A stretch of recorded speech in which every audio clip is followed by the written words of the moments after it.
अस्सलाम वालेकुम जी, welcome to the view concepts. ENG 201 business and technical English के बारे में हम पढ़ रहे हैं। सीरीज़ हमारी जारी और सारी है। लेसन नंबर 10 हम पढ़ेंगे आज, और उसमें हम जो 7 सीज ऑफ इफेक्टिव कम्युनिकेशन का पार्ट 3 है वो करने जा रहे हैं। इसके अंदर हम क्लैरिटी और कर्टिसी जो प्रिंसिपल्स हैं उसके बारे में डिटेल में पढ़ेंगे। तो आइए शुरू करते हैं हम आज की अपनी वीडियो। तो क्लैरिटी क्या होती है जी? Getting the meaning from your head accurately to the readers, it is the purpose of the clarity. यानी जो बात आपके दिमाग में चल रही है वो आपने रीडर के दिमाग में डालनी है, वैसी की वैसी ही।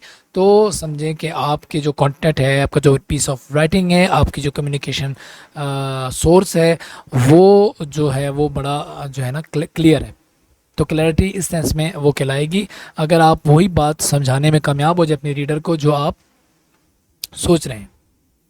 तो remember, choose precise, concrete and familiar words. अपने आसान वर्ड्स यूज़ करने हैं जो कॉमनली लोगों को मालूम होते हैं, वही वर्ड यूज़ करने हैं। तो construct effective sentences and paragraph, और आपने इफेक्टिव सेंटेंसेस और पैराग्राफ को जो है ना वो कंस्ट्रक्ट करना होता है उन अल्फाज के चुनाव करके। ओके, तो courtesy clarity is achieve through a balance between precise language and familiar language. इन दोनों का इस्तेमाल करके आपने मॉडरेट तौर पे इनको यूज़ करके आपने क्लैरिटी आप जो है ना अचीव कर सकते हैं। So when you have the go choice between a long word and a short word, choose the short and the familiar word. Okay, तो गोल्डन रूल से रेलिवेंट यही है कि when in doubt use the more familiar words, audience will understand them better। Simple सी बात है। आपने अपनी क्वालिफिकेशन तो नहीं उसका तो रोप नहीं धारना होता ना। रोप झाड़ना धारना तो नहीं होता कि जी मेरे पास बहुत नॉलेज है तो मैं ज़रा ऐसे अल्फाज यूज़ करूं कि अगले बंदे को पता चले भाई बड़ा ज़बरदस्त नॉलेज है इस बंदे के पास। तो वो तो बंदे को ये तो पता चल जाएगा इसके पास नॉलेज अच्छा है, लेकिन बंदे को वो चीज़ समझनी है कि जो अब वो बंदा कह रहा है। तो हमें जो गोल्डन रूल है उस पर अमल पैरा होना चाहिए। हमें वो अल्फाज यूज़ करने चाहिए कम्युनिकेशन में जो फेमिलियर हो और हर बंदा उसे समझ सके। जैसे कि मिसाल है कि यहाँ पे कहते हैं कि यू मस्ट यूज़ पे इंस्टेड ऑफ रिम्यूनरेशन। यानी पे के रिम्यूनरेशन और पे दोनों एक दूसरे के मुतरादिफ हैं, लेकिन पे जो है ना वो ज़्यादातर यूज़ होता है, तो हमें पे को यूज़ करना चाहिए। इसके अलावा स्टेटमेंट ऑफ पेमेंट के बजाय हम इनवॉइस यूज़ करें, इनवॉइस या बिल यूज़ करें। तो ये जो चीज़ें हैं ये फेमिलियर है ना, तो इसीलिए गोल्डन रूल को फॉलो करते हुए हमें इन अल्फाज को इस्तेमाल करना चाहिए जो आसान हो और फेमिलियर हो। उसके बाद एग्जाम्पल में देखें, अनफेमिलियर अल्फाज का चुनाव किया गया और आपको एक एग्जाम्पल दी गई है, और उसी एग्जाम्पल को फेमिलियर अंदाज अल्फाज का चुनाव करके नीचे आपको कर दिया गया है। तो ये आप इसको देख लीजिएगा। जैसे कि यहाँ पे है ना असेस्ड वैल्यूएशन, ठीक है। तो फेमिलियर क्या है? Property value of for tax purpose. तो ये इसका इस्तेमाल करके आप जो है ना चीज़ें जो है ना क्या कर सकते हैं, क्लियर कर सकते हैं। ओके, तो clarity is a main purpose. Okay, आगे जी, choose precise, concrete and familiar words. तो ये पहला इसका आ गया। तो इसमें है यही आपको वो बार बार कह रहा है कि आपने अल्फाज वो इस्तेमाल करने हैं जो फेमिलियर हों। ये बार बार बात मैं रिपीट कर रहा हूँ ताकि आपके जहन में बैठ जाए। Okay, for instance IMO means in my opinion, ठीक है। FAQ means frequently asked questions. जैसे कि ये लफ्ज़ है ना जो फेमिलियर हैं, जैसे FAQ यूज़ होता है, IMO यूज़ होता है, तो इनके मतलब फेमिलियर हैं। तो ऐसे अल्फाज का अगर इस्तेमाल कर लिया जाए, ऐसे इनको क्या कहते हैं, एक्रोनिम्स, ठीक है। तो ऐसे एक्रोनिम्स जो फेमिलियर हैं उन्हें इस्तेमाल करना चाहिए। जैसे कि USB है। अब USB आपको पता है क्या चीज़ होती है, ठीक है। अगर नहीं पता तो कमेंट करके पूछ लें, अदरवाइज जिस चीज़ को पता है तो वो कमेंट करके बता दें, ठीक है, USB क्या होता है। तो उसके बाद नेक्स्ट जो चीज़ है वो है construct effective sentences and paragraphs. At the core of clarity is the sentence. Important characteristics to consider are, तो कौन से जो करेक्टरिस्टिक्स हैं आपने उनको फॉलो करना है अच्छा जुमला लिखने के लिए या अच्छा पैराग्राफ लिखने के लिए। सबसे पहली चीज़ जो है उसमें वो है लेंथ, फिर है यूनिटी, तीसरी है कोहेरेंस, पढ़ के आ रहे हैं आप कोहेरेंस, उसके बाद है एम्फेसिस। तो सबसे पहला लेंथ है। लेंथ के बारे में ये MCQs के वाले से बहुत ज़बरदस्त वीडियो होने वाली है, तो इसे आपने गौर से जो है ना इस लेक्चर को सुनना है, ठीक है जी। तो लेंथ में है कि try for an average sentence length of 17 to 20 words. तो 17 से 20 अल्फाज का जो है ना आपका एक एवरेज जो है ना सेंटेंस आपका इतने जो है ना अल्फाज से बना होना चाहिए, इससे ज़्यादा नहीं होना चाहिए, ठीक है। When the sentence length increases try to chop it down into 2 sentences. जब आपका सेंटेंस बढ़ जाए तो उसको 2 टुकड़ों में तकसीम कर दे, ताकि उससे जो है ना समझ जो है ना अगले बंदे को सही आए, क्योंकि जो अक्सर लॉन्ग सेंटेंसेस होते हैं उसमें जो कंसेप्ट होता है वो वैसा ही माइंड रीडर के माइंड में नहीं जाता जैसे वो बंदा समझाना चाह रहा होता है। उसके बाद है यूनिटी। यूनिटी क्या है जी? In a sentence unity means that you must have one main idea. आप अगर एक बात कर रहे हैं एक सेंटेंस में तो उसका मेन आइडिया एक होना चाहिए। ऐसा नहीं है कि आप क्रिकेट के बारे में बात करें और दरमियान में फुटबॉल का जो है ना हुजम के बारे में बात करना शुरू कर दें कि फ़ुटबॉल का साइज़ बड़ा ज़बरदस्त होता है। तो ये चीज़ है कि अगर आप क्रिकेट के बारे में बात कर रहे हैं तो आप क्रिकेट के बारे में ही उस सेंटेंस में बात करें, ना कि फुटबॉल वाली टर्म्स यूज़ करें। ओके, उसके बाद है कोहेरेंस। कोहेरेंस के बारे में हम पहले भी पढ़ चुके हैं कि in a coherent sentence the words are arrange so that the ideas clearly express the intended meaning. ठीक है, एक दूसरे से उनका ताल्लुक हो। आप जो चीज़ जो अल्फाज का चुनाव कर रहे हैं वो ऐसे ऐसे उनकी अरेंजमेंट हुई हुई हो कि उनका एक दूसरे से ताल्लुक हो और आपके जो आइडिया है जो आप उस सेंटेंस में बताना चाह रहे हैं वो वाज़ेह तौर पे रीडर को समझ आ जाए। Okay, in the examples which follow notice the unclear sentence conveys the wrong meaning. तो ये बड़े मज़े की एग्जांपल्स है, कर लेते हैं जी। सबसे पहले अनक्लियर की जो है यहाँ पे ये है कि being an excellent lawyer I am sure that you can help us. तो ये ज़रा अजीब सा लग रहा है। तो इसमें अगर हम यूँ कहें कि बीइंग एन एक्सलेंट लॉयर, ठीक है, you can surely help us, ठीक है, you you you you attitude use हो रहा है यहाँ पे। उसके बाद अनक्लियर।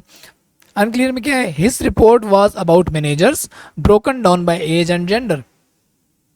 बेसिकली जो रिपोर्ट थी उसको जो रिपोर्ट थी वो ऐसे मैनेज की गई थी, ऐसे बनाई गई है जो एज और जेंडर वाइज है, ठीक है। तो उसको हम यूँ लिखेंगे कि his report focuses on age and gender of managers, ठीक है। आगे अनक्लियर में है कि आफ्टर प्लानिंग 10,000 बेरी प्लांट्स, ठीक है, the deer came into out botanist's farm and crushed them।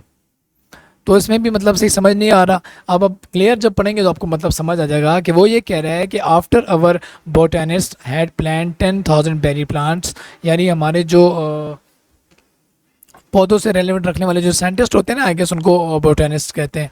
तो उन्होंने जो है 10,000 बेरी प्लांट्स जो है ना क्या करने का, उगाने का जो है ना उन्होंने प्लान बनाया। और the deer came into the farm and crush them, ठीक है। आई एम रियली सॉरी, ये डियर है, डीर नहीं डियर, ये हिरन की बात हो रही है, ठीक है, डियर। तो डियर आई जी, उन्होंने प्लानिंग की हुई थी और वो आई है फार्म में, तो उन्होंने उसने जो है ना उनका बड़ा कर दिया उन तमाम प्लांट्स का। Okay, emphasis. एम्फसिस आ गया जी नेक्स्ट हमारे पास। एम्फसिस में क्या है कि द क्वालिटी, ये वो क्वालिटी होती है that gives force to important parts of sentence and paragraph is emphasis. यानी जब आप यूँ समझे रोशनी डालना, आप एक जुमला है या एक पैराग्राफ है उसके किसी एक जगह पे अगर रोशनी पड़ रही है, इसका मतलब है आप उस जगह को हाईलाइट करके दिखाना चाह रहे हैं, जैसे कि मैंने यहाँ पे हाईलाइटिंग की हुई है। तो एम्फसिस भी यही चीज़ है कि आप जो आपके सेंटेंसेस और पैराग्राफ हैं उसमें इंपॉर्टेंट जो पार्ट होते हैं ऐसे अल्फाज वहाँ पे चुनते हैं कि आप उन पे जोर देते हैं कि ये इस चीज़ की बात हो रही है, ठीक है। So most often put main ideas up front with in a sentence. तो जो बेसिकली जो मेन और जो एम्फसिस जो सेंटेंसेस होते हैं ना, वो बेसिकली ज़्यादातर जो है वो कहाँ होते हैं? सेंटेंस के शुरू में होते हैं। एमसीक्यूज़ के हवाले से मैं आपको कह रहा हूँ, ये वाला लेक्चर बहुत इंपॉर्टेंट है, इसको देखें। वैसे भी सारे ही इंपॉर्टेंट है लेकिन इसमें ज़रा जो है ना ट्रिकी चीज़ें आ रही हैं। Okay, writer must decide what needs emphasis and then decide the correct sentence structure. Examples देख लें। लिटिल एम्फसिस की भी है, बेटर एम्फसिस की है। ये आप इसको आप देखेंगे तो आपको पता चल जाएगा कि ये कैसे कर रहा है। मैं एक करवा देता हूँ, दूसरे आपने देख लेनी है। इसमें पहले में कह रहे हैं the airplane finally approach the speed of sound and it becomes very difficult to control. तो ये इसमें जो बात हो रही है एक हवाई जहाज़ की, ठीक है, और वो इतनी तेज़ी से जो है ना उसकी स्पीड इतनी तेज़ हो गई है कि उसको कंट्रोल करना जो पायलट्स हैं उनके लिए मुश्किल हो गया है। तो अब जब हम इसको एम्फासिस करेंगे तो हम लोग बेसिक किस चीज़ पे जोर दे रहे हैं, किस चीज़ की बात कर रहे हैं, तो वो आपको पता चल जाएगा। देखें, कहता है कि as it approach the speed of sound, ठीक है, द यानी स्पीड ऑफ साउंड जो है ना उस एम्फोसिस पार्ट है, शुरू में आ गया ना, तो यानी साउंड की स्पीड कितनी ज़्यादा तेज़ होती है, जब इस स्पीड से कोई चीज़ जा रही हो तो उसको कंट्रोल करना वाकई मुश्किल होता है। तो ये उसने बता दिया कि एम्फोसिस इस बात पे कर रहा है कि जहाज़ तेज़ उड़ा था, उसकी स्पीड ज़्यादा थी, तो इसीलिए क्या हुआ, the airplane becomes very difficult to control. तो बात यहाँ पे आती है एम्फोसिस की, ठीक है। तो ये आपने अगली जो जो आपकी एग्जांपल है वो आपने कर लेनी है। Okay, in addition to using the above methods of emphasis, the PCs of today allow different ways to visually add emphasis to words. Good. Okay, some of them include headings, tabulation, itemization, और ये आप इसको पढ़ लेना है, ये emphasis के लिए ये चीज़ें यूज़ होती हैं। अच्छा, चेक लिस्ट देख लेते हैं इसकी जी। ये बेसिकली किस चीज़ की चेक लिस्ट है, ये चेक लिस्ट है आपकी, ये हम ऊपर से पढ़ के आ रहे हैं, क्लैरिटी, ये क्लैरिटी की चेक लिस्ट की बात हो रही है, ठीक है, क्लैरिटी की। ओके, तो चेक लिस्ट में क्या क्या चीज़ें हैं, आपने आपके लिए रिमाइंडर है। सबसे पहली जो है वो आपकी है, चूज एज प्रिसाइज और as concrete a word as possible, select words that have high sense of appropriateness for the reader. Yes, opt, यानी ऑप्ट का मतलब ऑप्शन से निकला है, ऑप्ट से बनता है option, opt for familiar words, ये बात हम कर चुके हैं, that once that are not pretences, वो वाले चूज़ नहीं करने जो लोग जैसे फेमिलियर नहीं है। Limit the average sentence of 17 to 20 words, insert no more than one main idea into one sentence, ठीक है। Arrange words in a way that main idea occurs early in a sentence, main idea शुरू में आना चाहिए। तो ये check list थी जी आपकी क्लैरिटी की, आपने देख ली है। अब हम जंप करेंगे नेक्स्ट अपनी जो प्रिंसिपल है इफेक्टिव कम्युनिकेशन का, विच इज़ कर्टिसी। अच्छा, बड़ी खूबसूरत बात लिखी है इसकी डेफिनेशन के शुरू में कि courtesy stems from a sincere you attitude. Stems का मतलब है जैसे एक बीज होता है ना, बीज से फिर पौधा बनता है, तो ये वो सिनेरियो में कह रहे हैं कि जो ये प्रमोट होती है ना, जो ये बढ़ती है या इसकी शुरुआत जो होती है वो सिंसेयर यू एटीट्यूड से होती है। यू एटीट्यूड के बारे में हम पिछले लेक्चर्स में पढ़ चुके हैं। हमने फोकियत देनी होती है अपने रीडर को, या जिससे हम कम्युनिकेशन कर रहे हैं उसको अपने आप पे फोकियत देनी होती है, ठीक है, यानी हमने खुद को पीछे रखना होता है, उसे फ्रंट पे रखना होता है। सो इट इज़ नॉट मेरी politeness with mechanical insertion of please and thank you. सिर्फ प्लीज़ थैंक यू कहने से ऐसा नहीं होता, although applying social accepted manners is a form of courtesy, rather it is politeness that grows out of respect and concern for others. So true courtesy involves being aware not only of the perspectives of others but also their feelings. तो सिर्फ ये है कि सिर्फ आपने ज़ाहिरी तौर पे उनका वो नहीं करना होता, ख्याल रखना होता है, बल्कि आपने उनकी फीलिंग्स का भी ख्याल रखना होता है, और हर चीज़ पे प्रेफरेंस आपने देनी होती है। So knowing your ideas allows you to use statement of courtesy. तो अगर आपने किसके साथ कर्टिसी शो करनी है तो आपको अपनी ऑडियंस का पता होना चाहिए कि वो हैं कौन, ठीक है। So be aware of your message receiver, तो जैसे भी आप मैसेज भेज रहे हैं उसके बारे में आपको जांच पड़ताल कर लेनी चाहिए।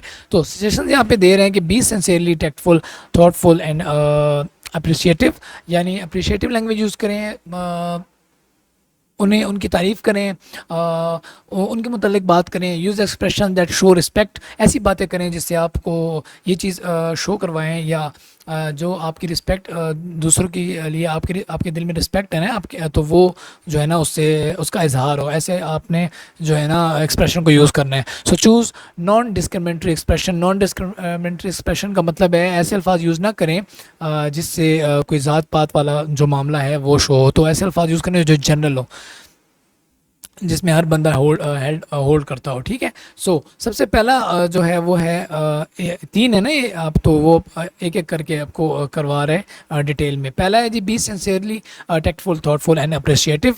इसका मतलब ये है कि thought very few people are intentionally abrupt और blunt, these negative traits are a common cause of डिस्कर्टेसी।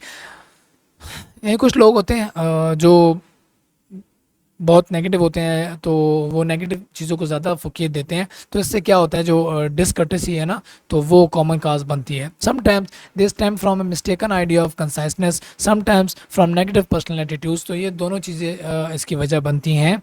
कि या तो आपको कोई गलतफहमी हो जाती है, या फिर आप को पता होता है कि बंदा गलत है, ठीक है, तो उसके साथ ज़रा फिर आप ना कर्टेसी नहीं कर पाते हैं, डिसकर्टेसी यूज़ करते हैं। ओके, एग्जांपल्स हैं जी, टैक्टलेस, ब्लंट। देखें, अगर आप एक लिख रहे हैं किसी के बारे में, किसी को के बारे में सेंटेंस लिखेंगे, stupid letter, I did not understand any of it, तो बड़ा सख्त सा आपने लहजा अख्तियार किया है ना। लेकिन आप इसको मोर टैक्टफुल अंदाज से आप ऐसे इसको लिख सकते हैं कि उसमें कर्टेसी आ जाए, कि आप लिख सकते हैं कि it's my understanding that the letter is फलाना फलाना फलाना, ठीक है। और उसके बाद है टैक्टलेस, ब्लंट। दूसरी एग्जांपल आ गई आपके पास कि क्लियरली, आप लिख रहे हैं कि clearly you did not read my latest facts, आप कह रहे हैं आपने मेरी आखिरी फैक्ट्स नहीं पढ़ी, ऐसा तो ये लग रहा है। लेकिन आप उसको ऐसे भी कह सकते हैं कंट्रीसी को अप्लाई करने के लिए कि sometimes my wording is not precise, let me try again, यानी हो सकता है कि मेरी बात आप तक ना पहुंची हो, मैं दोबारा फैक्स कर देता हूँ। ओके, आगे जी टेक्टलेस, ब्लंट। अगला जो आपके पास एग्जाम्पल है वो है, I rewrote that letter 3 times, the point was clear. मैं ये लेटर 3 दफ़ा लिख चुकी हूँ और उसमें मैंने ये बात क्लियरली कर दी थी। तो बेसिकली आप क्या कह रहे हैं कि आपको क्यों नहीं समझ आई, आपको समझनी चाहिए थी बात, लेकिन ये ज़रा सख्त ले जाए। अब इसको कर्टेसी हम इसमें लेके आते हैं, हम लिखते हैं कि आई एम सॉरी, मतलब गलती उसकी है, लेकिन हम कह रहे हैं कि I am sorry the point was not clear, here is another version, simple. तो एक कर्टेसी आ गई ना। तो बेसिकली है तो बड़ी मुश्किल चीज़ अपने पे किसी और को फोकियत देना, तो लेकिन बिज़नेस में आपको ये करना पड़ता है, टेक्निकल और बिज़नेस इंग्लिश इसी चीज़ का नाम है, ठीक है। तो ये आपको करना पड़ता है, कस्टमर का अपना ख्याल रखना पड़ता है आपको। ओके, अगला है जी thoughtfulness and appreciation. The traits help build goodwill. ये वो चीज़ें हैं, अगर आप अप्रिसिएशन करते हैं किसी की, तो उससे ये होता है कि आपकी जो रिलेशंस है वो बिल्ड होते हैं और आपकी साख बनती है। बी जनरस इन अप्रिशिएटिंग अदर्स गुड परफॉर्मेंस। अगर कोई अच्छा काम दूसरा करता है तो उसकी तारीफ़ करें और ज़्यादा करें, खुल के करें। अगला है जी use expressions that show respect. No readers want to receive a message that offends. कोई भी ये नहीं चाहता कि उसको कोई ऐसा मैसेज मिले कि वो सख्त सा हो, उसके खिलाफ हो, ठीक है।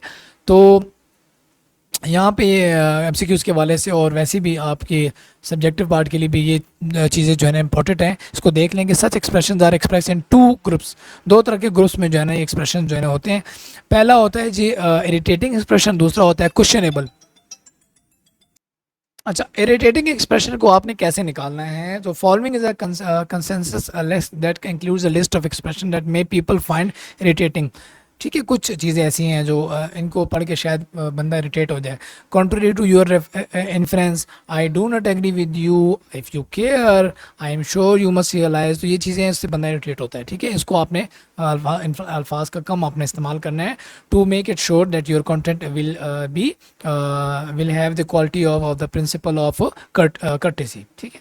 उसके बाद है omit questionable humour. Questionable humour का मतलब ये है कि सवालाना जो आपकी जो है ना वो चीज़ नहीं होनी चाहिए उसमें, कि when in doubt as to the relevance of humour, leave it out. कोई डाउट अगर आ गया है आपके ह्यूमर से रेलेवेंट, तो उसको आप छोड़ दें, सवाल जो अपना शुरू कर दें। Laughter to one person is discussed for another, each of us has a different sense of humour. हो सकता है अगर हम हंस रहे हों तो आपका दोस्त जो है वो तो समझ रहा हो कि यार हम गपशप लगा रहे हैं, लेकिन हो सकता है कोई बंदा आपके हंसने पे नाराज़ हो जाए कि ये मुझ पे जो है वो मेरी वजह से हंस रहे हैं, मेरा मजाक उड़ा रहे हैं। तो ये देखें, 2 पर्सपेक्टिव होते हैं ना, तो आपने क्या करना है, ऐसा ह्यूमर, ऐसा जो सेंस ऑफ ह्यूमर यूज़ नहीं करना जो सवालिया हो, सवाली निशान हो, ठीक है। उसके बाद notice the difference between the 2 notes in the next example. तो ये जो नेक्स्ट एग्जांपल है उसके अंदर जो डिफरेंस है वो आप नोट करें। ये एग्जांपल आपके पास आ गई, इसमें नोट 1 है और नोट 2 दोनों हैं, वो देख लीजिएगा। ये मैं करवा देता हूँ, चलें। सबसे पहले एग्जांपल जो है उसमें ऑफेंसिव ज़रा है, तो हम इसको पढ़ लेते हैं, ठीक है। तो मैं ज़रा ड्रामेटिकली इसको पढ़ने की कोशिश करता हूँ आपके लिए, ठीक है। सो let's start. Okay. Hey man, what's this? I hear about the good news. You sure pulled a fast one this past weekend and then didn't tell any of us about it. Give me regards to the little lady and wish her the best. She will need it. तो ये ज़रा offensive सा है, ठीक है। अब इसका ज़रा कर्टिस वर्जन देखते हैं।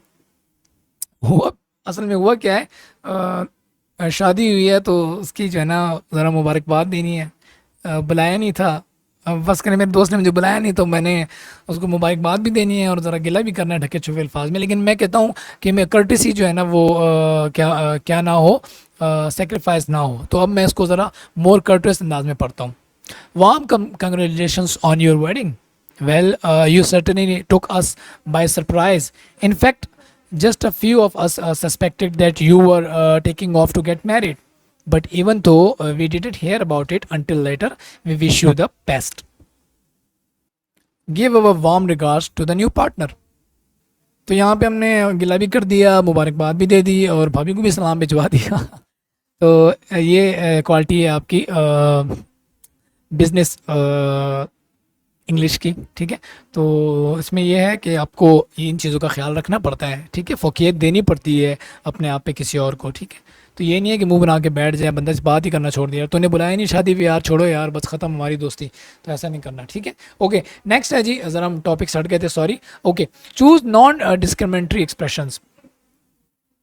ओके, सेक्सिस्ट टर्म्स जो होती हैं ना, उसमें ये होता है कि हम बात कर रहे होते हैं किसी main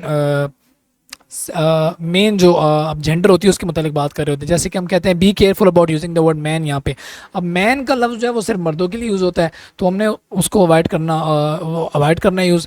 this is a matter of concern specially in the western cultures compare to other cultures. तो वेस्टर्न में इन चीज़ों को बहुत जो है ना वो नोटिस किया जाता है कि भाई ये लड़कों की बात करे, लड़कियों की बात नहीं कर रहा, ये लड़कियों के ख़िलाफ़ है, उनके काम करने के ख़िलाफ़ है, वगैरह वगैरह वगैरह, ठीक है। तो एग्जाम्पल क्वेश्चनेबल जो है वो है फ्रेश मैन। अगर हम कहते हैं फ्रेश मैन तो ये जो है ना बड़ा अजीब सा लगेगा, ठीक है। तो मोर डिज़ायरेबल जो है एक्सक्यूज़ मी, ओके, तो मोर डिज़ायरेबल जो है वो entering students, first year students. अब स्टूडेंट्स तो लड़के भी होते हैं लड़कियाँ भी होती हैं, ठीक है, दोनों होती है ना। तो स्टूडेंट्स का लफ्ज़ हम यूज़ करेंगे तो उसमें किसी को मसला नहीं होगा, ठीक है। लेकिन अगर हम फ्रेश मैन कहते हैं, oh hello freshman, how are you, तो उसमें हम सिर्फ इसका मतलब है कि हम मुखातिब हैं क्लास में बैठे हुए सिर्फ उन स्टूडेंट्स से जो नए आए हैं लेकिन लड़के हैं, लड़कियों से बात नहीं कर रहे हैं हम। तो ये नुकसान होता है इस वर्ड का, ठीक है। तो इसकी जगह हमने कौन सा वर्ड यूज़ किया, फर्स्ट ईयर स्टूडेंट्स या एंटरिंग स्टूडेंट्स। तो उससे ये होता है कि तमाम स्टूडेंट्स के अंदर आ जाते हैं जनरली। तो हमने इस चीज़ को अवॉइड करना है। ओके, आगे singular pronouns. English lacks neutral pronoun signifying he और शी। ये एक उसमें ड्रॉबैक है इंग्लिश लैंग्वेज में कि ही और शी ही हम मर्दों के लिए यूज़ करते हैं लड़कों के लिए, और शी लड़कियों के लिए यूज़ करते हैं, फीमेल्स के लिए यूज़ करते हैं। तो इनका दरमियान कोई न्यूट्रल प्रोनाउन नहीं है, न्यूट्रल प्रोनाउन जो है वो इंग्लिश में नहीं है, ठीक है, जो दोनों के लिए इस्तेमाल किए जा सके। तो क्या करना है कि one way to avoid using a masculine pronoun for both genders is the use of singular they. तो इसका जो हल है वो ये है कि हम दोनों के लिए क्या यूज़ करें, दे यूज़ करें, ठीक है, THEY, दे। आई होप सबको समझ आ गई होगी। ओके जी, नेक्स्ट हम देखते हैं यहाँ पे, it typically occurs with an antecedent of indeterminate gender as in sentence such as. ये एक चीज़ हम देख लेते हैं, ऊपर वाले आपने खुद पढ़ लेने हैं। ओके, अब देखें कि यहाँ पे हम सबसे मुखातिब हैं। सबसे पहले everyone return to their seats, इसमें लड़के लड़कियाँ दोनों शामिल हैं। उसके बाद हम कहते हैं somebody left their umbrella in the office, would they please collect it. तो इसमें हम क्या कह रहे हैं, लड़का भी हो सकता है लड़की भी हो सकती है जो छतरी भूल गई अपने दफ्तर में, ठीक है। उसके बाद है जी the patient should be told at the outset how much they will be required to pay. तो दे का लफ्ज़ हमने इसलिए यूज़ किया है कि वो पेशेंट मेल भी हो सकता है फीमेल भी हो सकता है। और आगे है but a journalist should not be force to reveal their sources. तो जर्नलिस्ट जो है वो मेल भी हो सकता है फीमेल भी हो सकता है। तो ये दे का वर्ड जो है ना, देखिए हमने बार बार यूज़ करके इस मसले से जो है ना हमने जान छुड़ा दी है कि कोई माइंड ना कर जाए यार ये जो सर हैं वो सिर्फ जो है ना लड़कों से बात करें या उनसे मुखातिब होकर बात करें, और लड़कियों उसको जो है ना वो इतनी इंपॉर्टेंस नहीं दे रहे वगैरह वगैरह, ठीक है। तो ये आगे एग्जांपल्स आ गए हैं, इसमें क्वेश्चनेबल भी हैं और मोर डिज़ायरेबल भी हैं। क्वेश्चनेबल वो हैं जो नहीं करनी चाहिए, और मोर डिज़ायरेबल वो हैं जो आपको अप्लाई करनी चाहिए, ठीक है। जैसे इसमें आपका है students who came to class, their का वर्ड आपने यूज़ कर दिया, ठीक है। हिज या ही आपने यूज़ नहीं किया, हिज या हर यूज़ नहीं किया बल्कि देयर यूज़ किया। दूसरे में जो है ना जो मोर डिज़ायरेबल है customer will have the new changes noted on their bills, ठीक है। इसमें आपने हिज बिल्स नहीं किया, देयर बिल्स कर दिया। उसके बाद our criteria are firm, he is to be, अच्छा ये इसका जो मोर डिज़ायरेबल है वो है our criteria suggest that he और शी। अब यहाँ पे अब हमने दोनों का लिख दिया तो इट्स ओके, ही और शी में दोनों आ गए ना, तो ये तरीका भी ठीक है। उसके बाद ऑल मैन एंड वुमेन, इसमें भी हमने दोनों को कर दिया, ठीक है, सिर्फ यू गाइज नहीं किया बल्कि हम ऑल मैन एंड वुमेन किया, ठीक है। तो ये चीज़ें हैं कुछ नोट करने वाली। उसके अलावा द एग्जेक्टिव में benefit from the stock option, each executive will, each executive में लड़का लड़की दोनों आ गए या दे दोनों यूज़ कर सकते हैं हम, ठीक है। इसके अलावा यहाँ पे भी दे यूज़ हुआ है और ही शी स्लैश के साथ भी यूज़ कर सकते हैं। तो ये चीज़ें थी, हमने सिंगुलर और प्रोनाउंस को हमने कैसे जो है ना डील करना है, ये उससे रेलिवेंट थी। उसके बाद हमारे पास आ गए हैं names. So while using names treat each gender with respect, use names in parallel form, ठीक है। ओके अब देखें एक्सक्यूज अनडिजायरेबल क्या है। अगर मैं कहता हूँ मुदस्सर अली एंड सोनिया, ठीक है, तो नहीं है सही, अनडिजायरेबल है। या मैं कहूँ मिसेस अली एंड मुदस्सिर, तो ये भी सही नहीं है। अब इसका जो डिज़ायरेबल है वो क्या होगा, देखें कि यहाँ पे मैं इसको ऐसे कह सकता हूँ, पहले वाला जो था ना मुदस्सिर अली एंड सोनिया, ठीक है, तो यहाँ पे मैं कह सकता हूँ कि मुदस्सिर एंड सोनिया अली, यानी जो अली है ना ये बेसिकली ये दोनों मियाँ बीवी हैं उनके लिए यूज़ हो रहा है।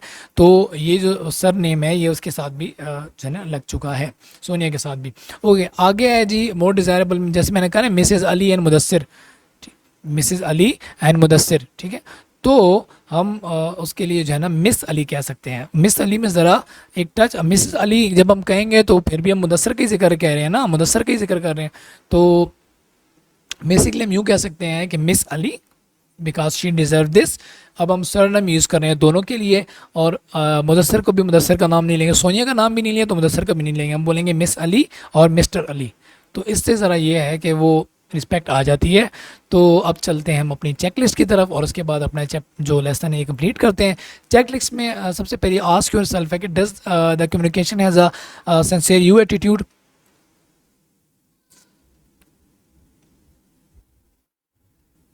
अच्छा तो ब्लैक स्क्रीन आ गई थी, सॉरी उसके लिए। ये does the communication has a sincere you attitude, you attitude पहला हमारा वो था जो हम पढ़ के आए हैं, ठीक है, दूसरों पे फोकियत देनी है। और दूसरा है कि be cautious using humour in communication, ठीक है, जब कम्युनिकेशन में ह्यूमर आप यूज़ कर रहे हो तो आपने सेंस ऑफ ह्यूमर को यूज़ करते हुए पहले सोच लेना है, ठीक है। और इसके अलावा डिस्क्रिमिनेटरी जो लैंग्वेजेस हैं उन्हें अवॉइड करना है, ठीक है। और आपने जो जेंडर्स, रेस, एज, कलर और जो आई थिंक इथनिक ओरिजिन्स होते हैं ना उनको अपने अपने उससे वेल अवेयर रहना है, ठीक है। तो ये चीज़ें काफ़ी पढ़ गए हैं, ये सिर्फ चेकलिस्ट थी, एक रिव्यू था। तो हमारा लेक्चर आज कंप्लीट होता है जी ये वाला। कल अगले लेक्चर में हम जो है ना करेंगे लेसन नंबर 11 को, और जो 7 सीज ऑफ इफेक्टिव कम्युनिकेशन अभी रहते हैं कुछ उन्हें कंप्लीट करेंगे, उसमें करेक्टनेस रह गई है उसको देख लेंगे।